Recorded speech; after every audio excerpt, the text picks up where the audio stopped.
Hi, I'm Alexi Pukanikin, and we're balling today, tomorrow, and maybe yesterday. At what cost? So, tonight, right now, in a few hours, we're going to have the NFL kickoffs kicking off the 2022 to 23 season. And to be honest, just if we're looking into the season, right, and we're looking at who's just gonna take it all, right? I definitely go with I'm going to, with full confidence, hop on the Russell Wilson wave. Let's ride. Broncos country. Let's ride.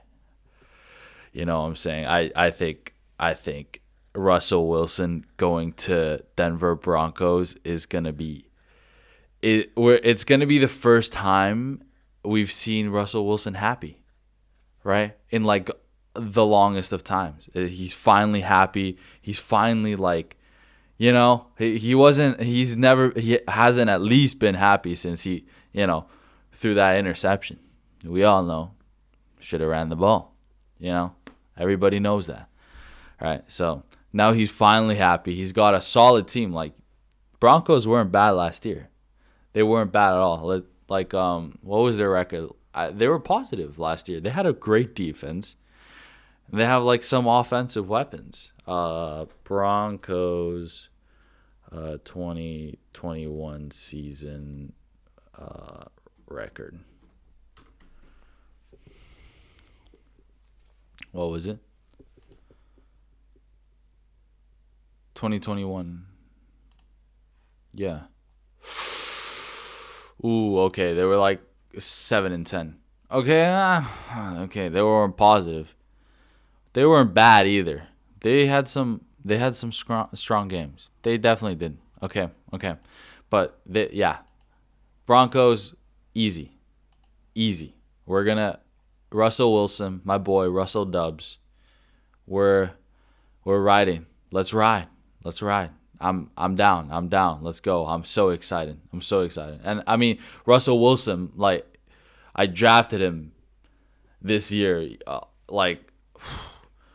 Of course, every year I draft him for my fantasy team.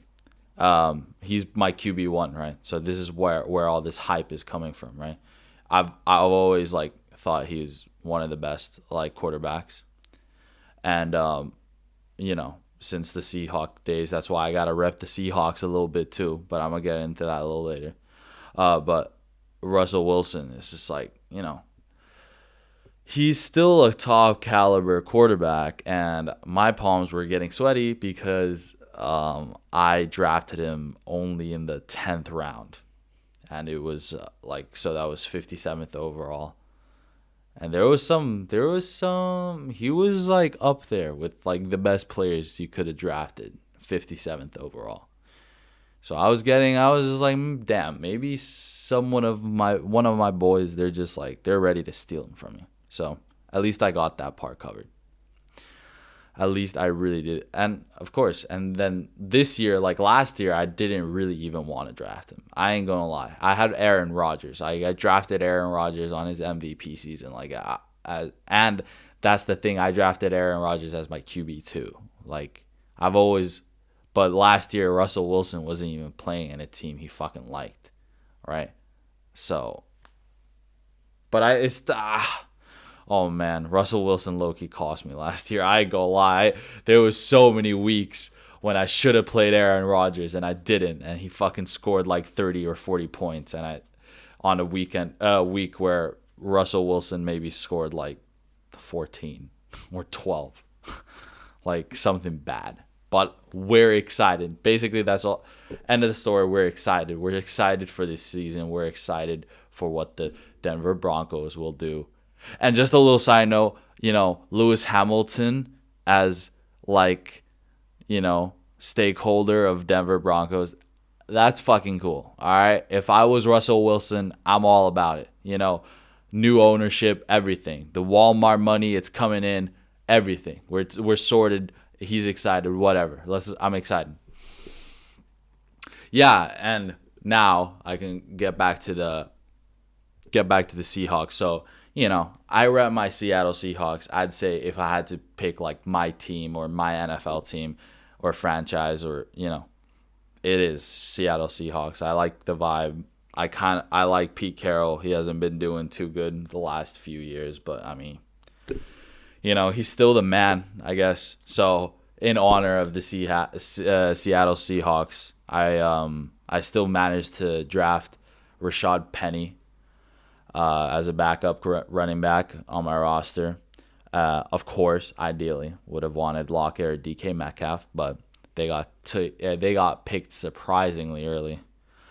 I got a Saints fan called Vincent, Vinny Boy, and he likes his Seahawk wide receivers. So I'm pretty sure he drafted both Lockett and Metcalf this year. I don't know, because he definitely did something like that the other years too. But I've always had Lockett. I don't know, whatever. But yeah, Rashad Penny. But I'll take it. Rashad Penny is like possibly still gonna be top 10 like score if you really think about it, because Seattle Seahawks,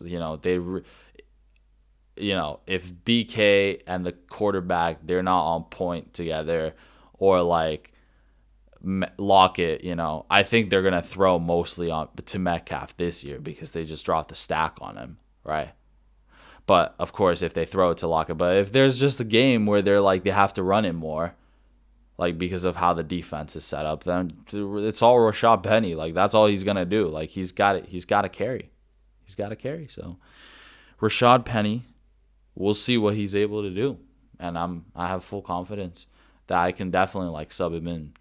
I want to be able to. I want to make bit more changes in the roster depending on the week. This time. Little improvements, because it's like it really matters. It really does. You just kind of have to think about you just have to dig deeper for like the news, but you can pick up a few things. And I guess just talking about the overall, because we're talking about predictions, right? Overall, I guess how the season's gonna turn out, or how the divisions are split and power rankings and all that. Undoubtedly, AFC West is the most stacked division of the whole NFL. It's crazy. Chargers, Broncos, Chiefs, and Raiders, like all top tier teams. I'm interested to see how strong the Chiefs are this season, to be honest, because and that is why I drafted Travis Kelce. He was my number one pick. No. Yeah, no, he was my second overall pick. He didn't go second overall, but he was my second pick, second round. I got Devontae Adams first round. I feel like Devontae is gonna finally, he's looking to catch some throws from like a young, more explosive player, and I feel like Carr might just be that guy. So they might do something amazing this season. I ain't gonna lie. But AFC West is just, so then, I picked Kelce because, how the fuck did I go off topic? But I was going to say that I picked Kelce because Tyreek Hill is in Miami now. He's taking in the sun. So, they're just going to throw to Travis. Like, if we have to throw to anyone, I guess it's just Travis Kelce, Fuck, dude, who you're going to throw to that TikTok dancing motherfucker? You know what I'm saying? Like, nah, that ain't going to happen. So you just throw to Kelce and then let him run through people. You know what I'm saying? And if we're talking just the rest of the division, I mean, there's going to be a lot of weak teams. Texans, Seahawks. Yeah, my poor Seahawks. They're going to be... Maybe. If DK has a crazy year somehow with a new quarterback, less experienced quarterback. I don't know. Weak teams. What else? There's Jaguars. Hopefully they've made a bit of a improvement. Same with, but I feel like Lions. I don't know. Maybe it's just because I watched the Hard Knocks episodes, some of them at least. Maybe they're just turned. Maybe they're just gonna get those dubs. I feel like they have the potential. Their coach is really good, right? And Jared Goff ain't no joke. I mean, Jared Goff went to the, freaking Super Bowl. So I mean, it was the most boring Super Bowl in history.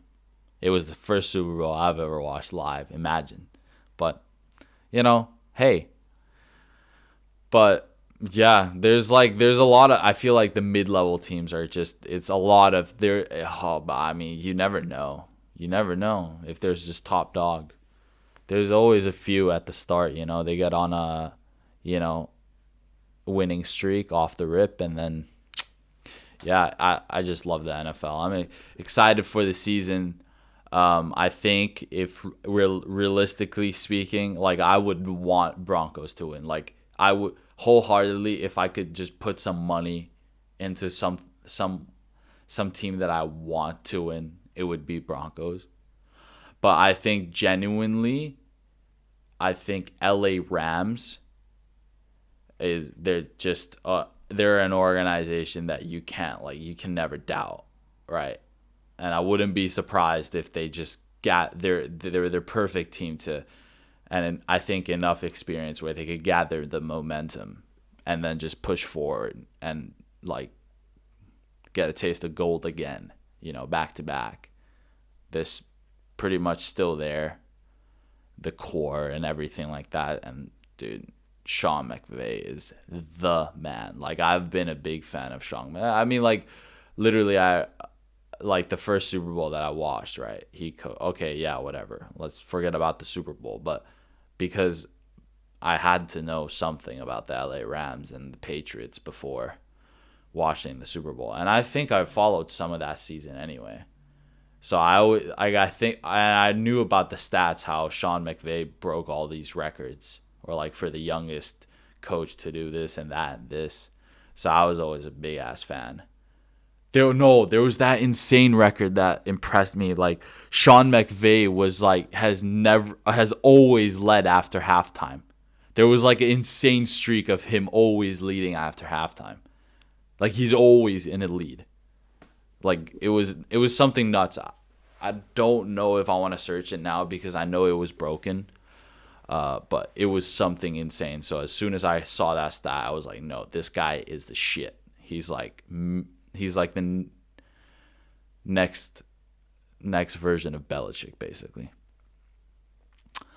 And yeah, if I could just shout out any other player. I mean, hey, dude, if I was a betting person, I wouldn't even I would bet Raiders. Bet Raiders. They got Devontae Adams. They've been a solid team, right? There's a chance Chiefs are weak. There's a chance the Chargers haven't made improvements with the offensive core with Justin Herbert.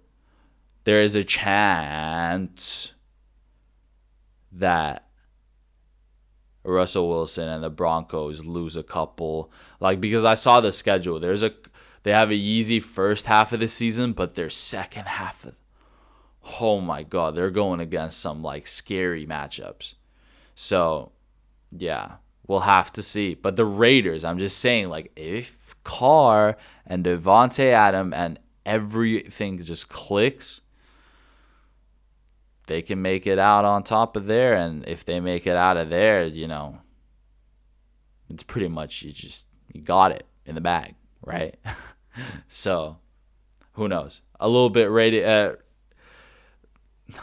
rooting for the Raiders a little bit as well, because come on, oh yeah, and I drafted Derek Carr kind of as to match up with Devontae Adams if there's gonna be an easy matchup. Dude, if they're going against some crap team and they're gonna go absolutely ballistics, and there's horrible cornerbacks and safeties and all that, then why not Carr and Devontae Adams on, and I can just catch a break, hit it easy, double combo crazy points, double 30s, something like that.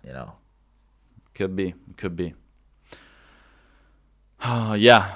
Shout out Aaron Rodgers. I hope he does well this season. He can literally come back and have another MVP season. Like, actually, it's very possible. Shout out. Shout out. Shout out. Shout out Heineke. Taylor. Yeah. Taylor fucking Heineke. Shout out that guy. I have no idea how he doesn't have like a QB1 spot in Washington Commanders. Like, he's still second string quarterback. Like, he's the backup quarterback. Like, I do not know why. Like, what? Like, why would you pay that much extra for Carson Wentz? Like, seriously, what are we doing? Carson Wentz, how has he been legit? Can someone tell me? Oh, and on top of that, Mitch Trubisky is QB1. What the hell is happening in this world? There's too much craziness going on right now. But Taylor Heineke, someone give him a QB1 spot. That guy is dirty. That guy is so impressive. All the games he played last season, my goodness. All those highlights, wow, they're amazing. Yeah. I think that's all the shout outs I'll give for the NFL players. And I mean, we're just, because it's kickoff, this tonight. It's okay, so it's 10 o'clock right now in the evening, and the game starts at 3:30 a.m. in Finland. So I got like a solid like 5 hours before it starts. Still gotta edit this and go to sleep and all that, but for a little bit at least. But I mean, whatever. So here we go. Let's see. Since the kickoff is in 5 hours, and we got first week of football ahead of us. Going to run through a little rundown of, the matchups we got this week. Either I'll go into detail about it or either I won't, because I just don't know, or it's like, whatever. I don't care. Okay. So a kickoff game, we have a banger, obviously. Rams and Bills. LA Rams versus Buffalo Bills. Bills Nation. I think Rams got it. Like I just said, I have full confidence that they can just come back as a squad even stronger. I think they have the maturity for that, the experience for that, everything. So, Rams. The Bills are strong. They're saying, the Bills are strong. Stephon Diggs got drafted super high globally. Josh Allen was like the first quarterback to go. I swear, like, everyone drafted Josh Allen as their first quarterback this year. But yeah, Rams. I like Bills. I like Stephon Diggs. I think he's like one of my favorite wide receivers. He's got a personality. I like him. But yeah, Rams. Lions versus Eagles. I like Jalen Hurts. I think they're an organization that can make improvements in the offseason. Bears versus 49ers. 49ers, Deebo Samuel goes off. Bengals versus Steelers. That's a good matchup. It depends completely on how good Mr. Trubisky is, or how shit he is, or how not shit he can possibly be. But because Bengals went to the Super Bowl last year. Like Joe Burrow, Jamar Chase, Joe Mixon, like all those guys, like they're lit. Like, I don't like the potential they have.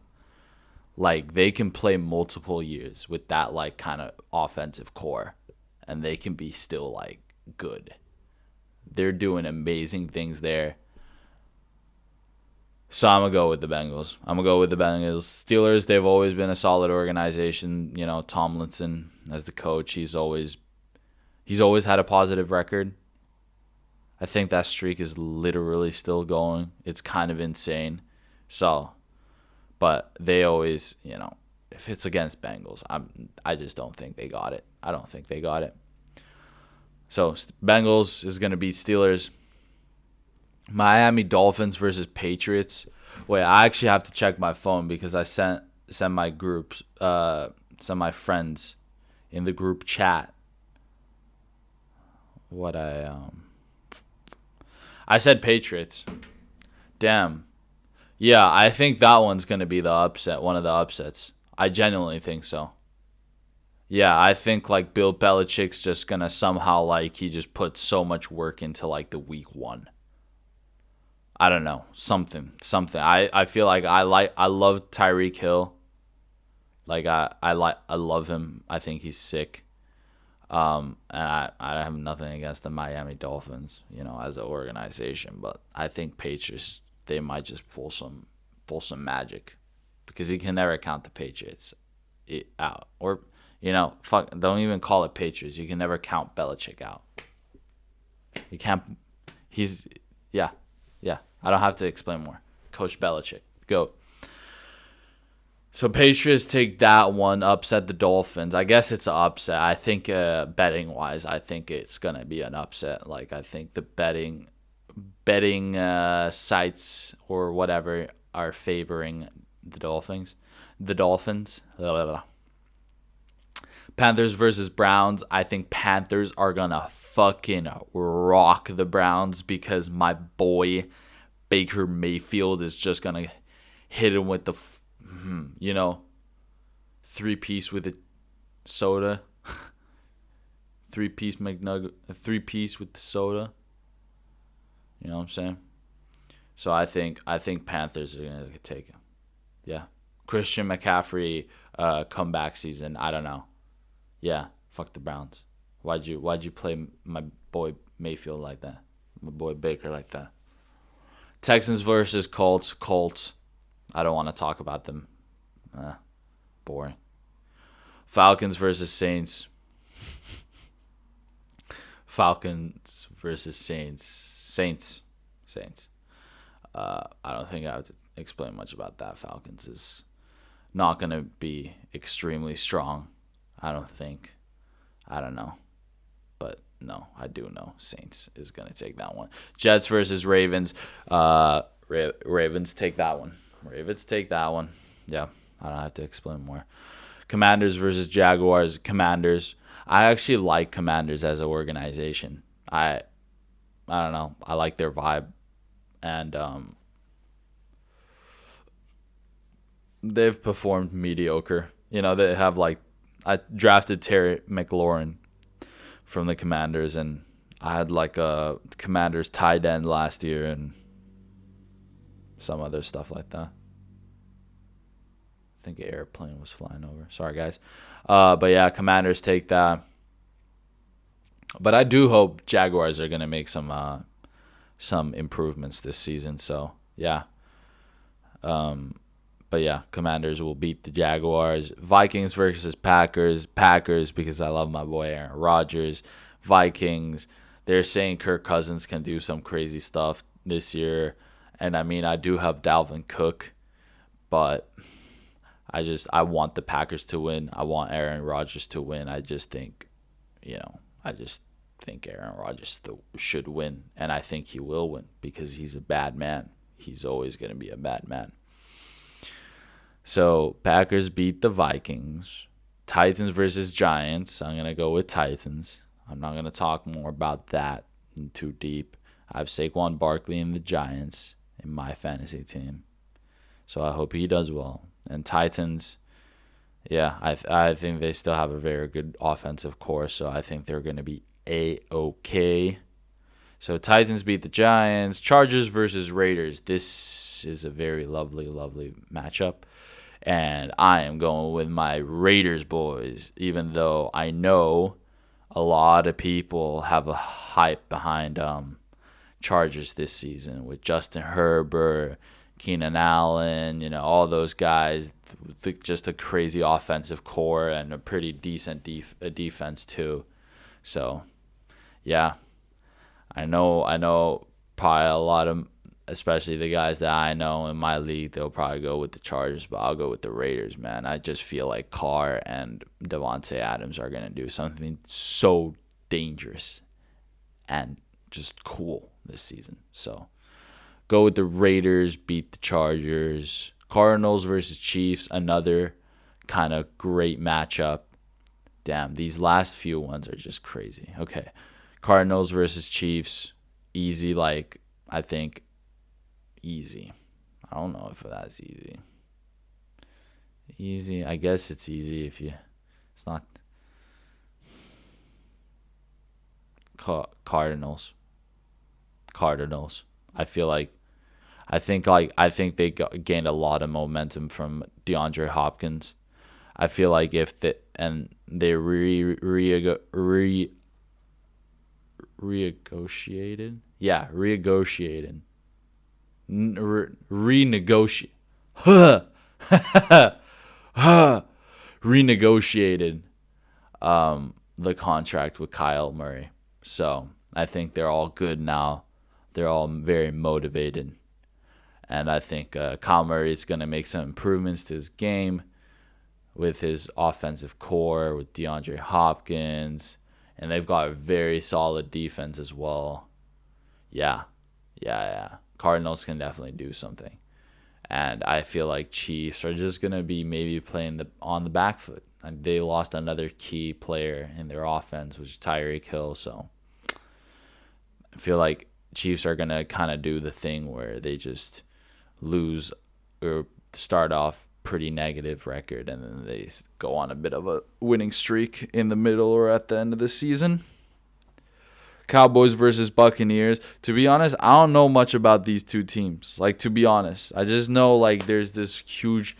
Cowboys is like literally one of the biggest sports organizations in the world, like monetary value wise.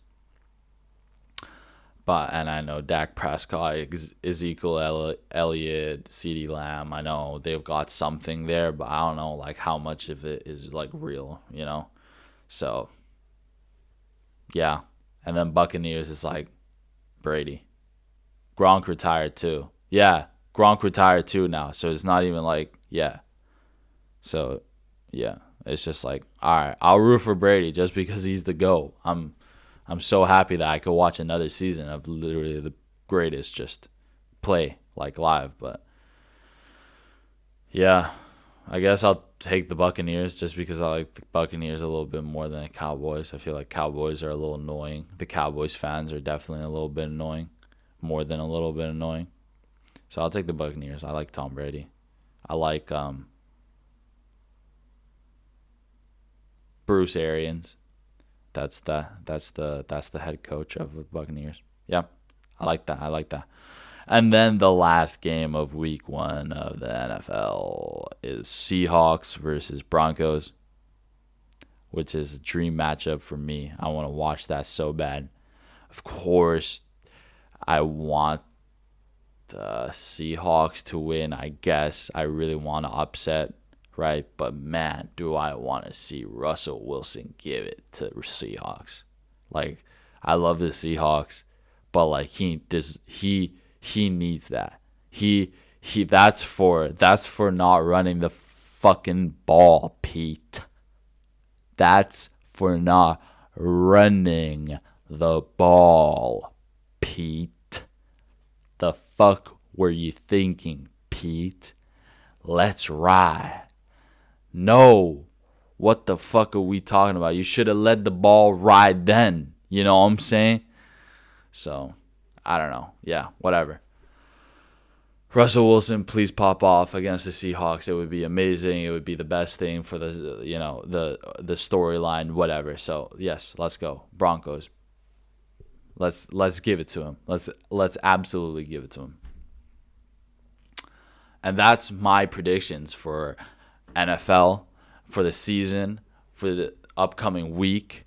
Very excited to be waking up in 5 hours to watch a 3:30 a.m. game, and I got school the next morning still. Yeah, whatever. It's fine. And yeah, I guess we just gotta survive. But moving on to the next topic. That was just NFL. We're gonna talk about the great motorsport of our time right now. It's Formula One, F1. And we're gonna talk a little bit of the second half of the season because so far it's been a little up down, but I ain't gonna go too deep about what happened before because we want to talk about what's coming up still. So just to talk about just generally, if we're talking about cars and we're talking about drivers, then I think just generally, first, if I could put this out there, that I think the cars that we have this season, one of the crazy things is I think it's more responsive to like the upgrade packages for each weekend, because like for certain, if you take like a break, but I think even for like every single track, the teams decide to like send out some new parts or something. They always tweak a little something for the track, right? And I feel like this season the cars are much more responsive to whatever they tweak. You know what I'm saying? Like there's much more wiggle room about how you can set up a car. And I think this year is just like you can see that much more because like, for example, if we're just looking at the improvements or like the downfalls, not the downfalls, but like the up downs of some teams this season. It's just like, for example, Mercedes. Well, Mercedes, they've always been a very solid like team, right? Like with the engineers, like all of it. But I feel yeah, they're just tip top. So they obviously they had a pretty bad car at the start of the season, and everybody was, they were like, okay, well, Merc is completely done. Like what they're just done, right? But then it's just like no, they just kept on upgrading, and then now we have like a Merc that is literally just fighting for poles every single race, and just literally at this point, right after, so this is after the Dutch Grand Prix, and then this weekend is going to be the Monza in Italy, right? The Italian GP. So, like, Mercedes is, like, at this point, the same level as Ferrari, I'd say. Like, if you can even argue they're better. Because the car race pace wise, Mercedes always got race pace, and then they have like strategies, no problem, right? Which is a big problem with Ferrari this season. So I think upgrades has been really responsive, and you can get an upgrade wrong. I feel like Alfa Romeo has fallen off quite a lot. They haven't really. They really just have like they had a really fast car, but and that's what I'm saying. I feel like other teams also like it's like you have to constantly upgrade. You can't just have a fundamentally like okay car and then you just kind of like all right, this will just keep it the same all the time. Like no, I feel like they upgrade all the time, and I feel like that's why we're getting a big shift in different things and. But of course, then you can argue, but Red Bull's just, they have the fastest car, whatever. They're still winning. They're always winning. So, okay. All right. Let's just say that. But, yeah, Red Bull, Max Verstappen, that pairing is just too experienced, I think, this season for anyone to to challenge them. I think they're just way too experienced. They're like, I don't like they can't put a foot wrong, to be honest. And Ferrari, obviously, a little bit tragic how the season's panned out so far, but the Charles Leclerc, but they have some, experience. They really do. They've been together for a bit now, but just it isn't the same as Max Verstappen. Right, it really isn't. And they've been able to, like, Ferrari had 2020, like, 2020 was horrible. Like, it just killed all the momentum, right? If Charles Leclerc and Ferrari had any momentum, right, 2020 killed it, right? They were scraping to get a few points, right? So, but Max Verstappen and Red Bull, they've always tried their best to like maximize everything. Like I just feel like, and they've always been able to maximize everything. Even like, I just feel like, yeah, but whatever.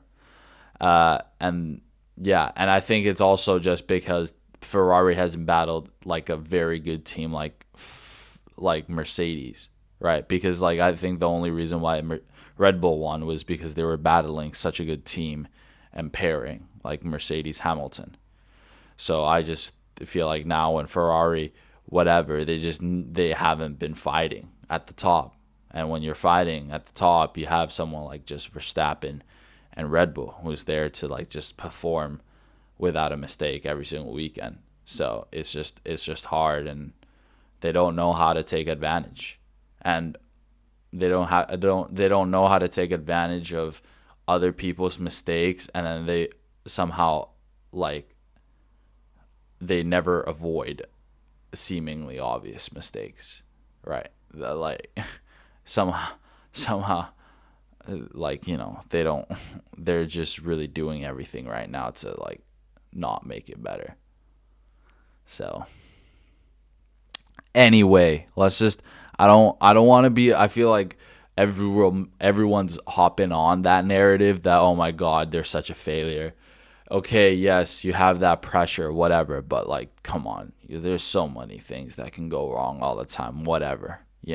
At the end of the day, they're doing something. They're doing something. They're not horrible. I feel like, why don't we judge the other teams that like make a horrible car and they just suck for the whole year, like Williams?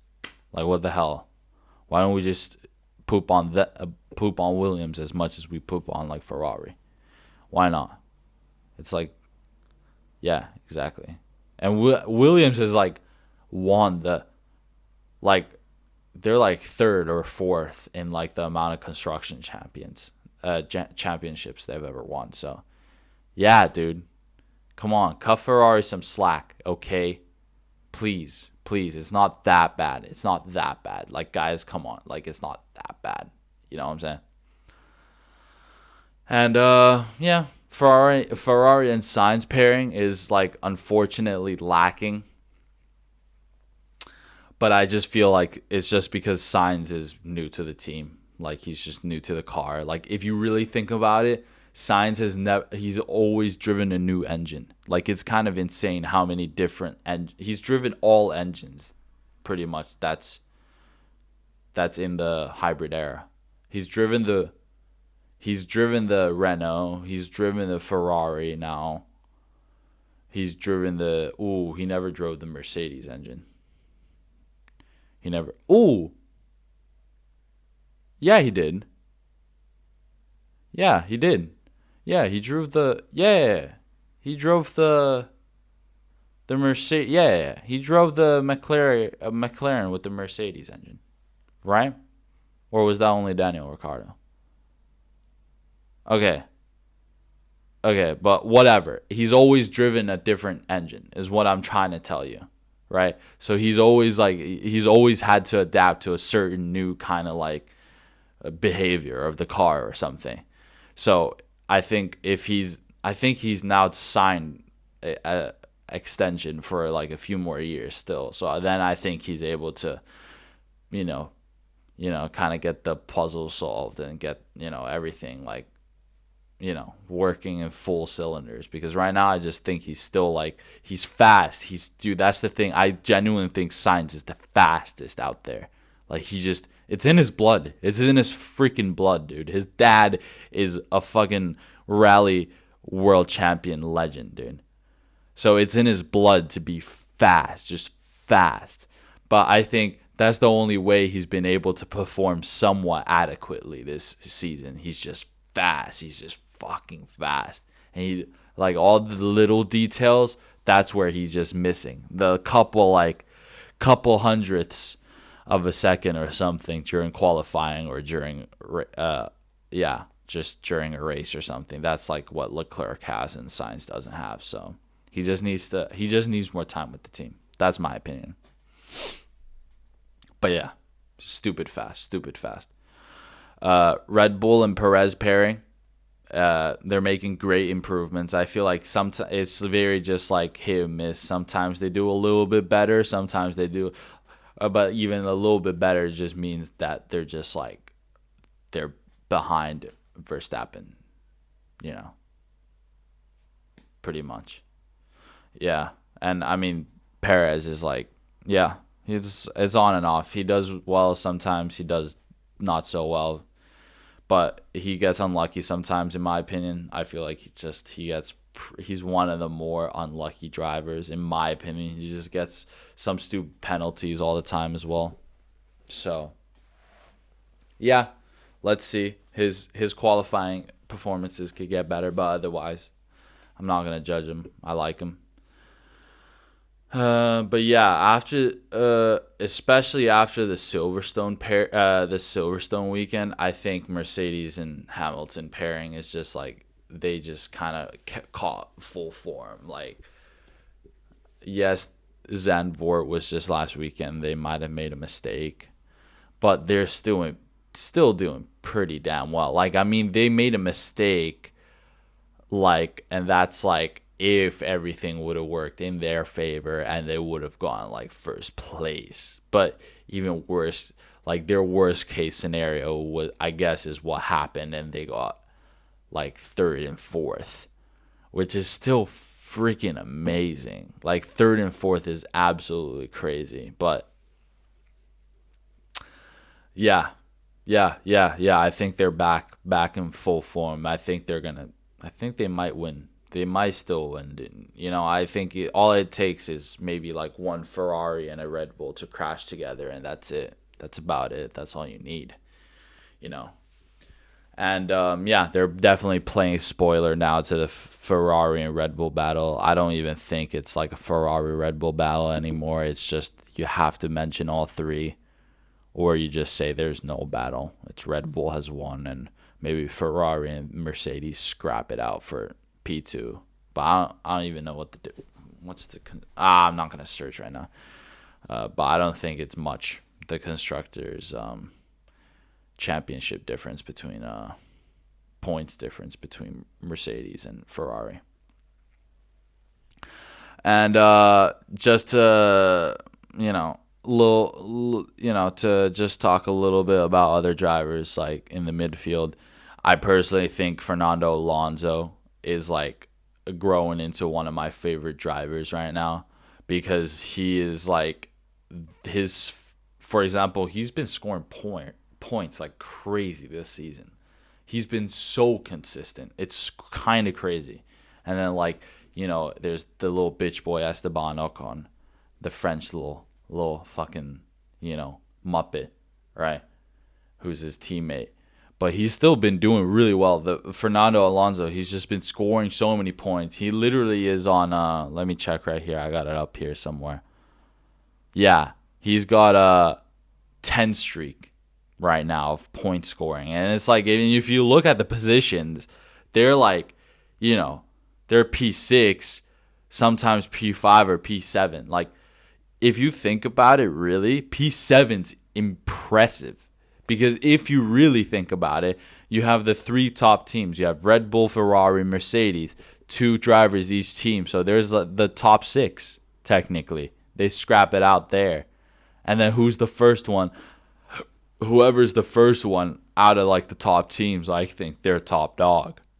I really do. And right now it's Fernando Alonso after Red Bull, Ferrari, and Mercedes drivers. He's like the number 1. So he's top dog. He's top dog right now in the middle field, whatever you like to call it.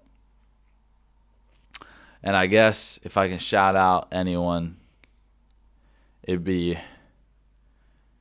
I don't know, Magnussen's kind of sick in the Haas. I ain't gonna lie. And then shout out Max Verstappen and Red Bull. Like, they're performing so much more consistently, than last year. And no, I wouldn't say so much more. That makes them look like crap last season. They were pretty on top shape last season too. But I think they're just people need to stop complaining about him winning all the time because we complain about Hamilton winning all the time, and it was just because Mercedes were better and Red Bull. It wasn't that Red Bull was shit. They just couldn't do much, right? But then now it's like first it's like really even when it starts. Like the first half was even-ish, and then all of a sudden, Ferrari just stops working like they should be working, and this is what we get. So it's not you can't blame Verstappen for his success right now. You can't blame Red Bull. You know, don't be hating on the winners. That's all I'm saying.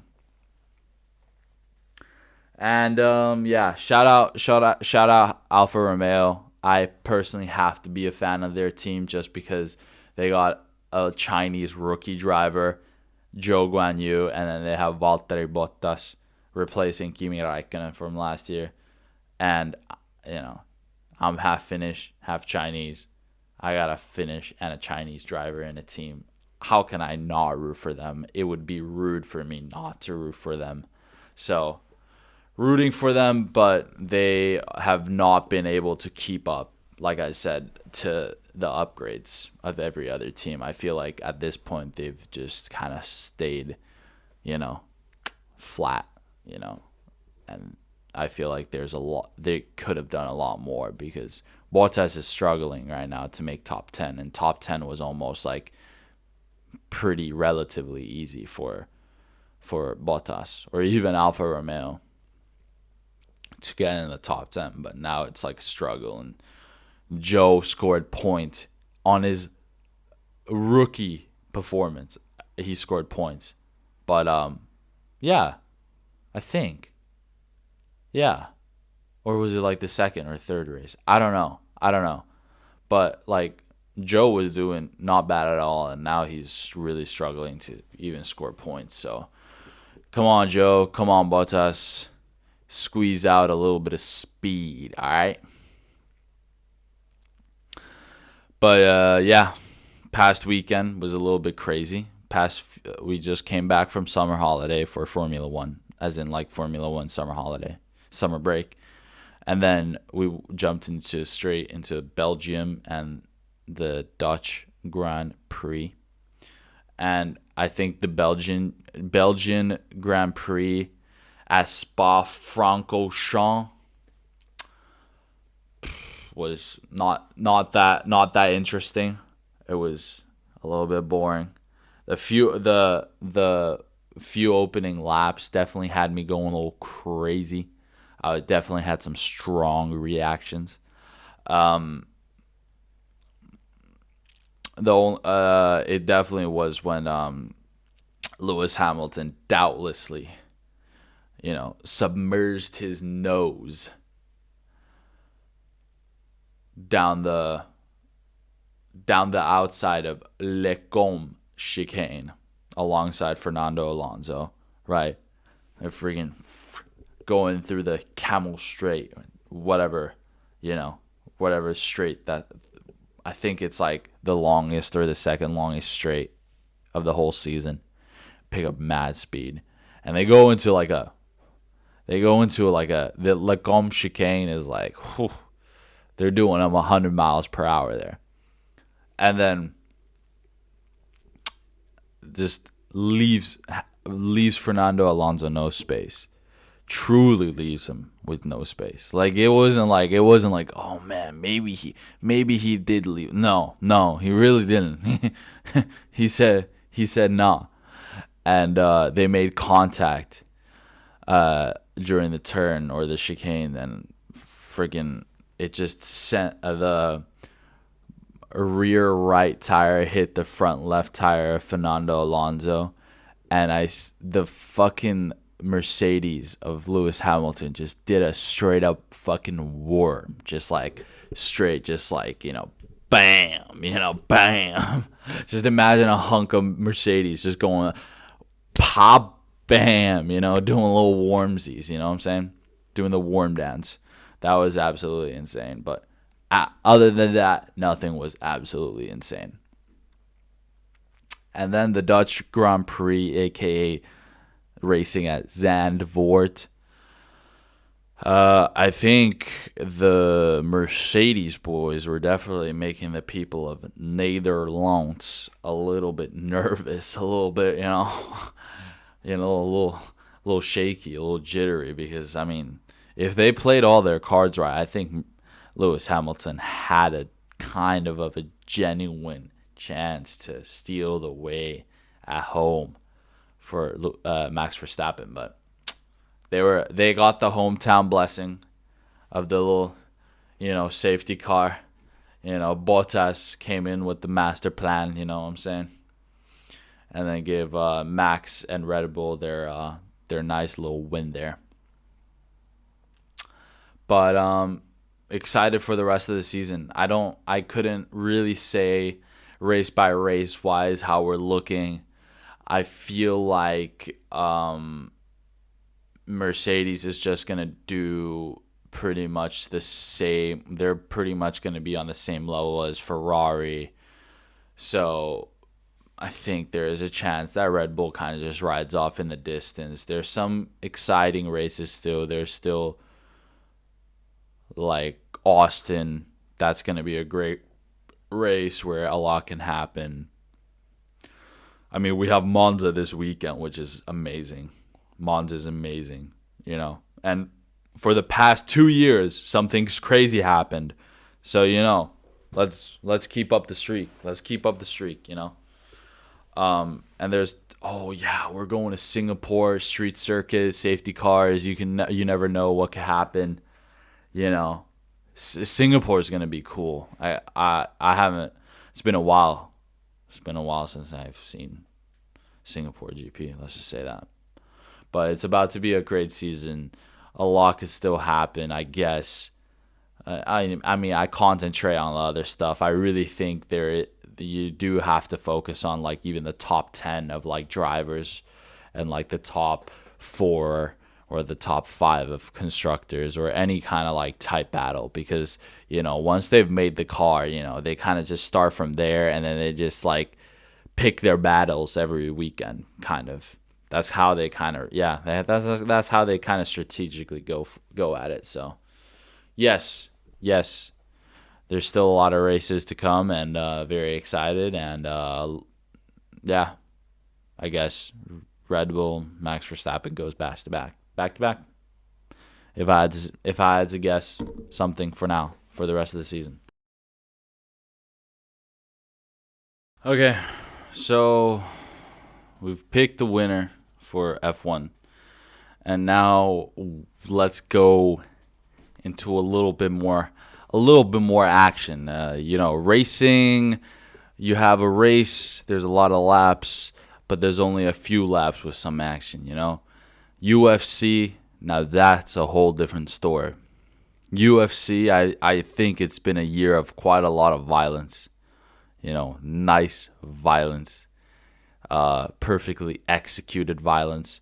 But I think there's more violence to come, and I'm so excited, But I'm not trying to sound like I watch UFC only for violence. I don't. But violence is exciting when there are two perfect matchup of opponents who are willing to express their highest skill of violence, towards each other. That's exciting. And maybe just I'll go through a little current state of the divisions right now in the UFC. So the women's division is, I think, a little bit back to the Amanda Nunes reign. And I think, what I mean by that is just, pretty much the only woman fighter you're going to kind of get a lot of buzz from is Amanda Nunes. She's pretty much the GOAT, female GOAT of fighting right now, double champ. Got beaten pretty bad, huge upset when Juliana Pena beat her for the belt. But like she said, it was just a fluke, you know. She proved to us that it was a fluke. She got the belt back. She's back to double champ. So I think no one really challenges her right now, and that's why I say the women's division is in her reign. Like, she's the top dog there, or top. And Valentina Shevchenko, like, if we're talking about other just top women, but I think Amanda Nunes about it. But if we're talking about the second one, I'd say is Valentina Shevchenko, and pretty much I think she's unchallengeable in the flyweight division. I don't think anyone gets close. And very interesting that for the strawweight championship, the strawweight division I'm still talking about women's. The women's strawweight division is very, very interesting. It's been Esparza's the champ now because she beat Rose, but I was really interested.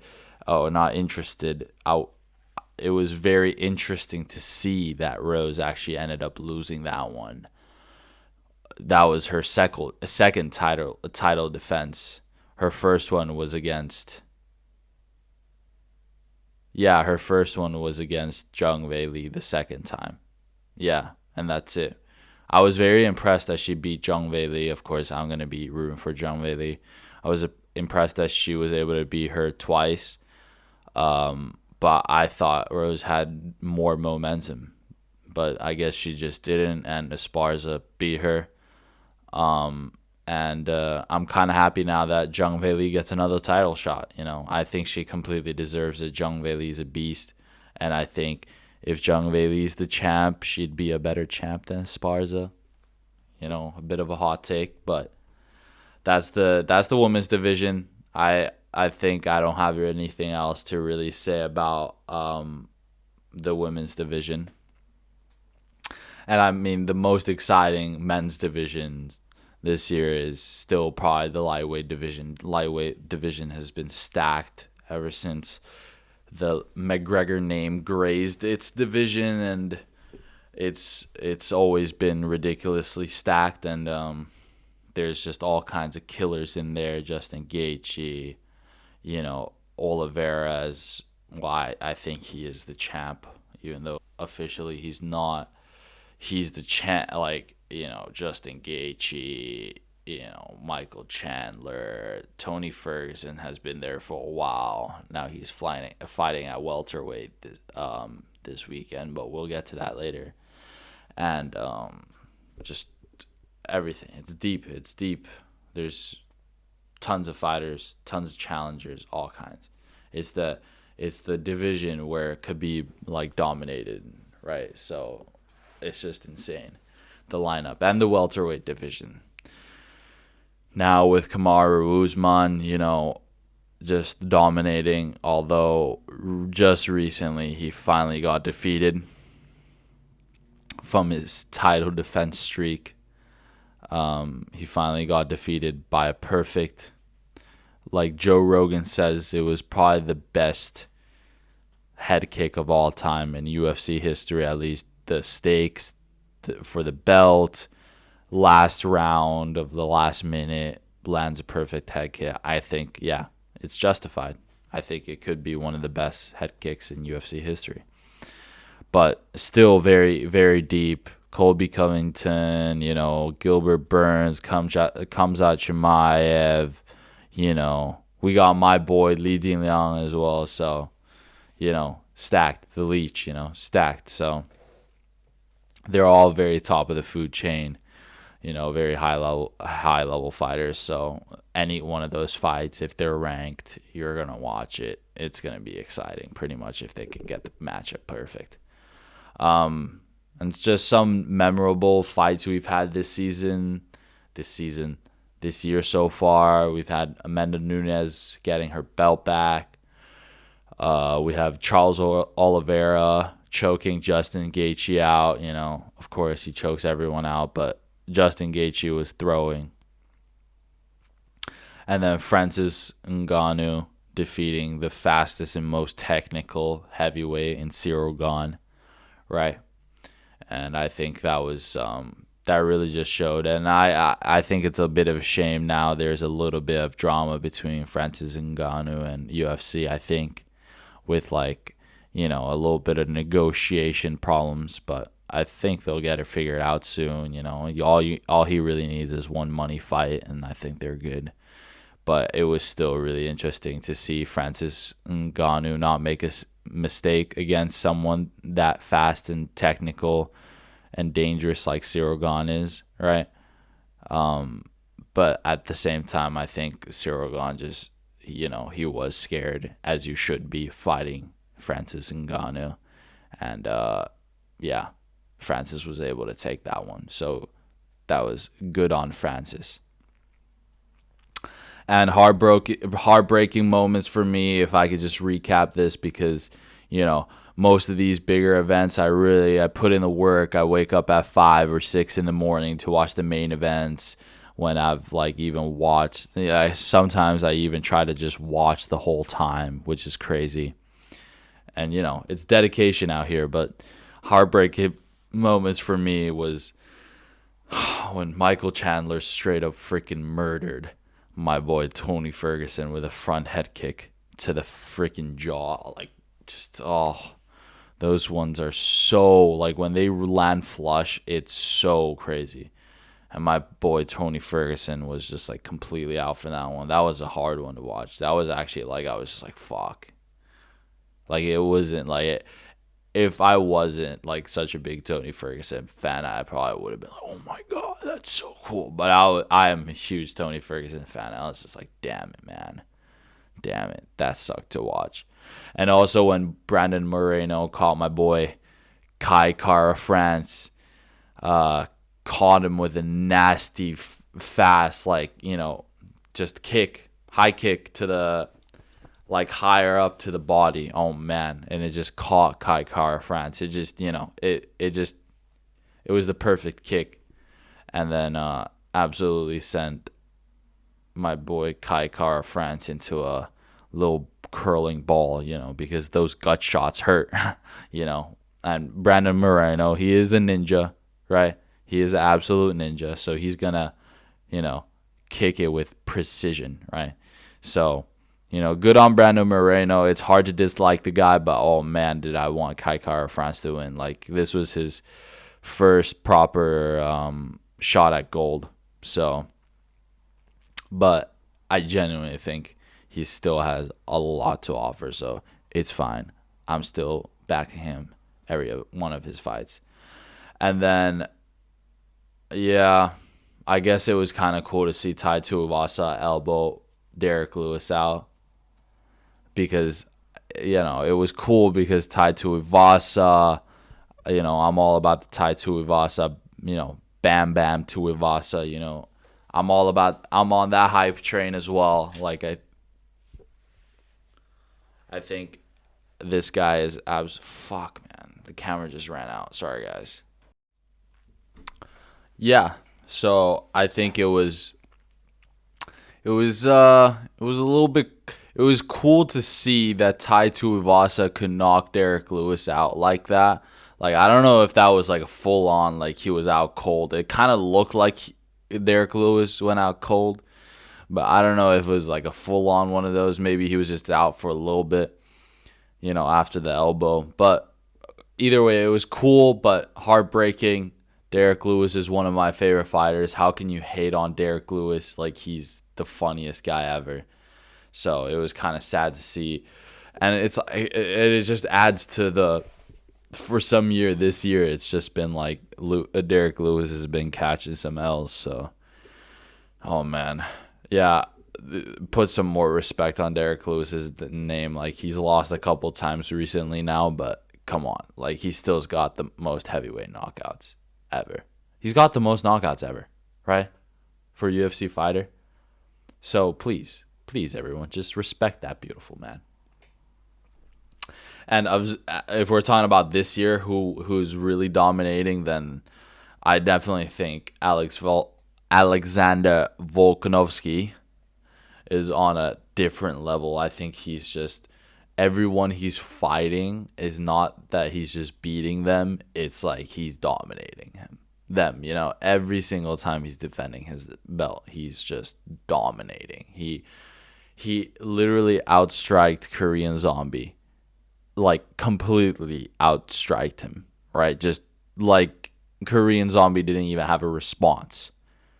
Like I watched that fight, like it was just the Korean Zombie was just letting Alex Volkanovski just beat him up pretty much. Like his face was bruised up as hell afterwards, cut up, everything. It was just horrible.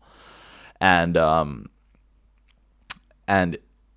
he beat Max Holloway in a dominant fashion too. I'd say it was pretty darn dominant. And the craziest thing is I don't think Volkanovski even threw that many, kicks or anything.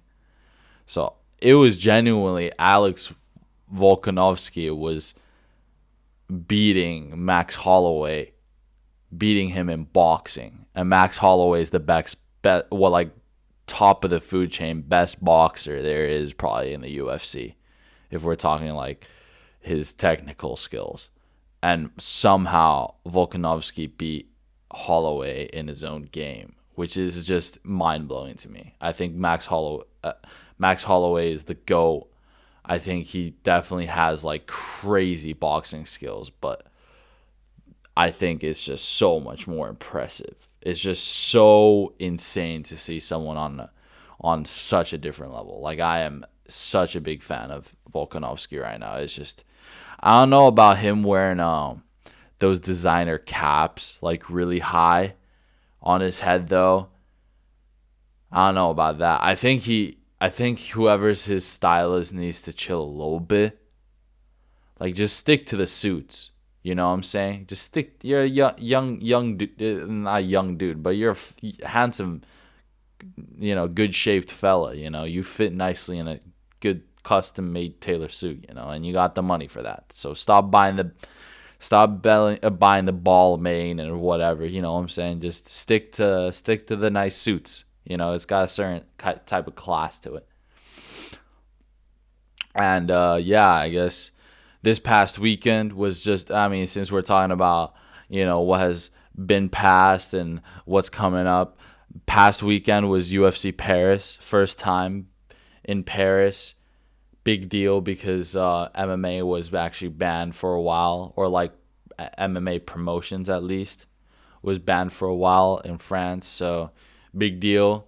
And it came to France with a bunch of French fighters, a bunch of Canadian fighters because they speak French, and it was just amazing. Of course, they had Cyril Gane fighting as the main event against Tai Tuivasa, and then we had the co-main event, which was Robert Whittaker, who is number one welterweight. Oh no, sorry, not welterweight, middleweight, who's gone up against Israel Adesanya on multiple occasions and just fallen short, but he's proved time and time again, just like past weekend, that he is definitely still the next best thing, if we're not talking about the champion, which is Israel Adesanya. And I think it was just a really one-sided fight. He was going against the number 3 ranked in the middleweight division called Marvin Vettori, Italian dude. I like him. He's aggressive. He's very fit. He's very well conditioned. But Robert Whittaker, I think he's just much more precise, much more accurate, much more planned out, thought out. And he just calculated the distance perfectly from Marvin Vettori, and then he was just picking him apart. Marvin Vettori was definitely more active, throwing a lot more, but everything that Robert Whittaker threw at Marvin Vettori, he wasn't throwing much, but everything he did throw was landing perfectly, and effectively. So that was a nice fight. Good to see Robert Whittaker literally just proving that he is up there, kind of like how Colby Covington does in the welterweight division. It's like he's up there. Without Kamaru Usman, there's a very good there's a very good chance that he might be the champion. But there's just a certain type of GOAT right now in each division. It's kind of crazy. Yeah, and then the main event with Cyril Gahn and Bam Bam Tuivasa. I mean, he's just funniest and one of the most likable characters or guys in the UFC. Bam Bam's just this nice, kind of like a teddy bear kind of looking a little bit, but that can beat the shit out of you, kind of Samoan dude. So yeah, he went up against Cyril Gahn, and it's like a perfect matchup because it's risk for both sides.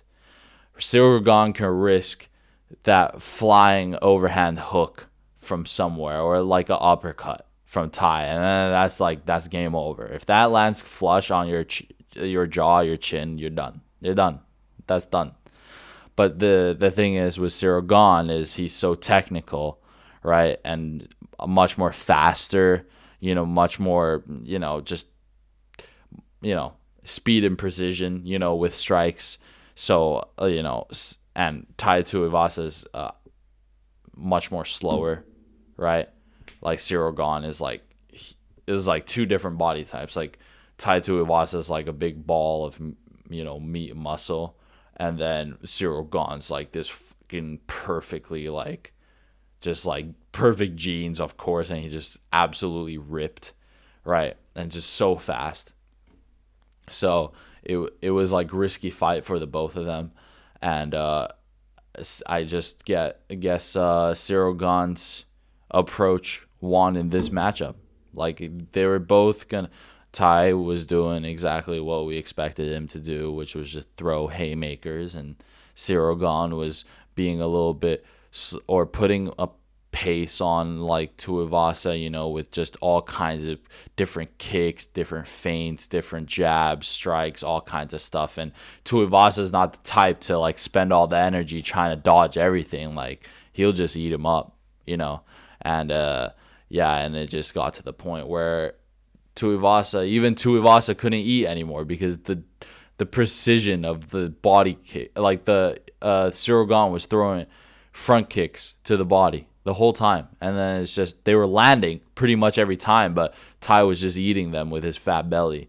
But even at one point, Tai's belly couldn't take it anymore, so then we got Cyril Gahn taking the win.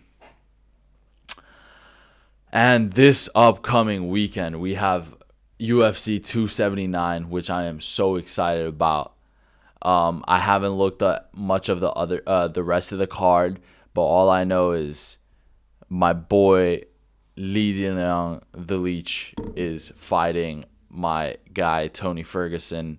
Both huge fans. It's another one of those fights where I'm just a huge fan of both fighters, and it's just like kind of may the best man win. But I know this is such an exciting kind of fireworks matchup where there's just going to be so much violence that I am. And Tony Ferguson hasn't fought in welterweight in a bit. So it's gonna be nice to see Tony Ferguson a little heavier, right? And I just think the Leech is crazy. Like I think he has the second most knockouts in welterweight division history, right? He's been putting people to sleep, and it's just like no one really recognizes him just because now it's Khamzat Chimaev and Kamaru Usman era of the welterweight division, or I think. Well, now it's technically Leon Edwards. Give Leon Edwards all the flowers that he deserves, but I just think there is much more stuff that's going on that's a little bit bigger than Leon Edwards in the welterweight division. That's just my opinion right now. But yes, that matchup for the co-main event, and yes, like I was talking about, the welterweight, it's a welterweight fight for the main event, which is Khamzat Chimaev versus the UFC, one of the UFC legends, all-time legends, Nate Diaz. It's probably going to be his last fight with UFC. This day, Nate Diaz's last fight with the UFC. And it's like, it is a matchup that's caused a good amount of controversy. They're really they just matched, one of the veterans that's, on the tail end of his career and is definitely not as skilled as he used to be, or is, Nate Diaz is just, he was a problem. He's always been a problem. I think that's the thing with Nate Diaz. He's always been a problem. He's just so well rounded at the end of the day, right? And he's so well conditioned. It's like nothing. Like 5 rounds. You know how many 5 rounds he's done in his life? Like, it's insane. So 5 rounds isn't shit to him, but it's just the guy who he's going against is Khamzat Chimaev, and it's this absolute freak of nature from like Chechen or wherever, the Gremlin, I don't know, whatever, one of those places, right? And he's based out of Sweden too, and they've got some good training in Sweden, like solid training in Sweden, and this guy is just a monster, and he's ran through everyone he's fought so far. Gilbert Burns, there's a lot of people that say like, oh my god, it exposed Khamzat Chimaev, that like, oh, it's not like he can always just fuck everyone up at any given day. Okay, no, but then again, he just proved that he still fucked anyone up, like, in a longer fight. Like, he still won, right? And he still was beating up Gilbert Burns. He was getting caught too, but okay, it was not as dominant as all, but he still won. And he still dominated during the fight, like somewhat. Not as dominant as the other fights, but he was like ridiculously dominant, right? So it was going to come along anyway. And he's still unbeaten. He's still unbeaten. He's still like literally I'd say like other than Sugar Sean O'Malley or like Paddy Pimblett, he's like the next big one. Like he genuinely is. I think he can be the next like huge name, right? So it's going to be an interesting matchup because you don't want to count Nate Diaz out. You really don't. You really that's the thing. Like if Khamzat Chimaev like tries to like stand with Nate for a little bit, like it could definitely go at least like it could go the distance. I definitely think it could go to the distance. If Khamzat Chimaev doesn't come out with crazy explosive like I want to kill this man power and he wants to stand with Nate Diaz a little bit, get a little scrappy, it can go for 5 rounds. It doesn't hurt him. They're both conditioned for it, right? But it's just if it really all depends. It all depends on kind of Khamzat Chimaev. If Khamzat Chimaev does decide to instead just go full violence mode and just attack the crap out of Nate Diaz and like literally submit him within the first 5 rounds of the 5 minutes of the fight, like then let him do that. He very possibly can. But at the same time, don't count out Nate Diaz. I'm not gonna count him out. Like if I was a betting man, honestly, I'll throw a little money towards Nate Diaz. He can pull out. Imagine his jiu-jitsu's still top level, right? He might not have the strength as that Khamzat Chimaev has, but all kinds of people can get caught. Kamaru Usman can get caught, man. Think about that. He got caught. So all the luck to both men, all the men, everyone who's fighting that night. It's going to be exciting weekend. We have the NFL kickoff. We have Monza, Italy, Ferrari 1 Racing. And then we have UFC 279. I'm a very happy kid. And there's a lot of balling to do this weekend. We'll see at what cost it comes. I'll keep you guys posted on the next episode. Thank you for tuning in, listening to my little sports takes here and there. Appreciate it. Have a good weekend. Ballin' at what cost? Alexi Pukanigan. We out.